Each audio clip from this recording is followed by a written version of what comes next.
আমরা আছি বাটি দ্বীপ নামে পরিচিত মহেশখালী দ্বীপ। এটি কক্সবাজার জেলার এক সৌন্দর্য অপূর্ব এক স্থান। এটি মূলত হচ্ছে এমন একটা দ্বীপ যেটা হচ্ছে বাংলাদেশে একমাত্র পাহাড়ি দ্বীপ বলা হয়। আমরা যাচ্ছি এখন মহেশখালী জেডিকার দিয়ে সোজা আহ, একটা খুব সুন্দর একটা দর্শনীয় স্থান, যেটা হচ্ছে একটা দ্বীপ, সোনাদিয়া দ্বীপ। সোনাদিয়া দ্বীপের আমরা ভ্রমণ করতে যাচ্ছি। আমরা আসলে আমরা আপনাদেরকে নিয়ে আমরা যাচ্ছি, যাত্রা করতেছি সোনাদিয়া দ্বীপের দিকে। চলুন।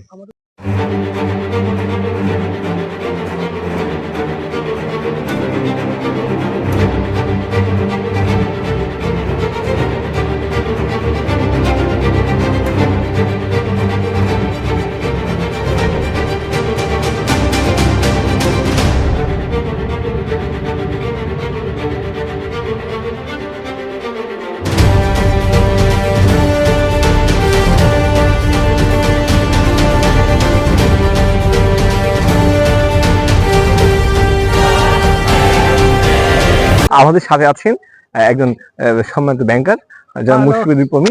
আমরা তার অনুভূতি জানতে চাচ্ছি। আচ্ছা, অনুভূতি। হ্যাঁ, আসলে সোনাদিয়া দ্বীপে যাওয়ার জন্য আমি খুব এক্সাইটেড। এর আগেও ছিলাম। অ্যাডভেঞ্চার প্রিয় মানুষদের মধ্যে আমি অন্যতম। আর যদি সেটা হয় আমার এলাকার ভাই, আমার ম্যাচমেট সবাই, তাহলে তো আর বলার অপেক্ষা রাখে না। হ্যাঁ, ধন্যবাদ।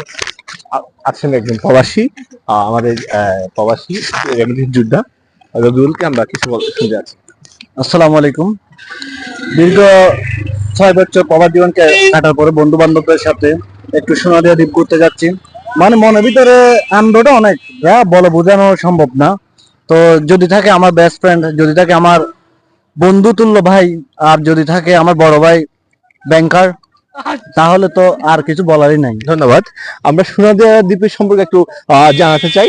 সোনাদিয়া দ্বীপের সর্বসকল জনসংখ্যা যারা বসবাস করে বাংলাদেশে, এই সোনাদিয়া দ্বীপের মাত্র 2000 মানুষ এখানে বসবাস করে, এবং সোনাদিয়া দ্বীপের অস্তিত্ব আবিষ্কার হয় আজ থেকে 100 বা 125 বছর আগে। সোনাদিয়া দ্বীপের উৎপত্তি। আমরা এখন যাচ্ছি সোনাদিয়া দ্বীপের সম্পর্কে জানতে তারিকুল্লাহ এনজিও কে নিয়ে। সালামু আলাইকুম, সবাইকে শুভ অপরাহ্ন। যদিও আমরা এখন দুপুর পেরিয়ে প্রায় 2টার দিকে। আমরা এখন অবস্থান করছি চট্টগ্রাম বিভাগের কক্সবাজার জেলার যেটা পাহাড়ি দ্বীপ নামে পরিচিত মহেশখালী দ্বীপে।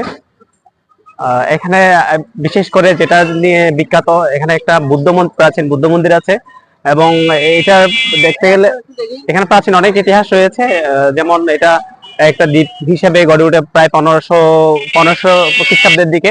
তো আমরা আজকে আপনাদেরকে বিভিন্ন কিছু নিয়ে দেখাবো, এবং আমাদের ইতিহাস এবং কালচার সম্পর্কে মহেশখালী তুলে দেওয়ার চেষ্টা করবো, এবং আমাদের সাথে আছে। আসসালামু আলাইকুম। ধন্যবাদ হাবিবুল্লাহ। আমরা এখন মহেশখালী জেটিঘাট যেটাকে বলা হয়, খুব সুন্দর দুপাশে প্যারাবন আমরা দেখতে পাচ্ছি। খুব সুন্দর, আমরা যেটা সুন্দরবনে দেখে থাকি, সেই সুন্দরবনের আদলে প্যারাবন গুলা মহেশখালী নদীর কোলে গড়ে উঠছে। আমরা প্যারাবন উপভোগ করতেছি। প্যারাবনের আমরা দুই পাশে একটা সুড়ঙ্গ দিয়ে যাচ্ছি। আপনারা আমাদের সাথে উপভোগ করুন। আমরা যাচ্ছি আমাদের শ্রদ্ধেয়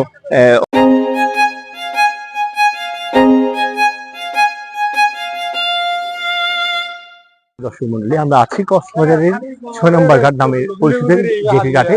এখান থেকে আপনার মহেশখালী উদ্দেশ্যে রওনা হয়। এখান থেকে মহেশখালীর উদ্দেশ্যে আমরা সাধারণত এখান থেকে যাওয়া হয় কক্সবাজারের যাত্রী যারা যান মহেশখালীর উদ্দেশ্যে। মহেশখালী একটা দ্বীপ, এই দ্বীপ উদ্দেশ্যে যেতে গেলে এখানে আপনার দুটি পন্থে যাওয়া যায়। একটা হচ্ছে স্পিডবোট, আর একটা হচ্ছে ট্রলার। ট্রলারে গেলে জনপ্রতি 60 টাকা, এবং স্পিডবোটে গেলে জনপ্রতি 110 টাকা করে যাওয়া যায়। এখান থেকে মহেশখালী যাওয়ার একমাত্র কক্সবাজার থেকে 6 নম্বর ঘাট থেকে মহেশখালী যাওয়ার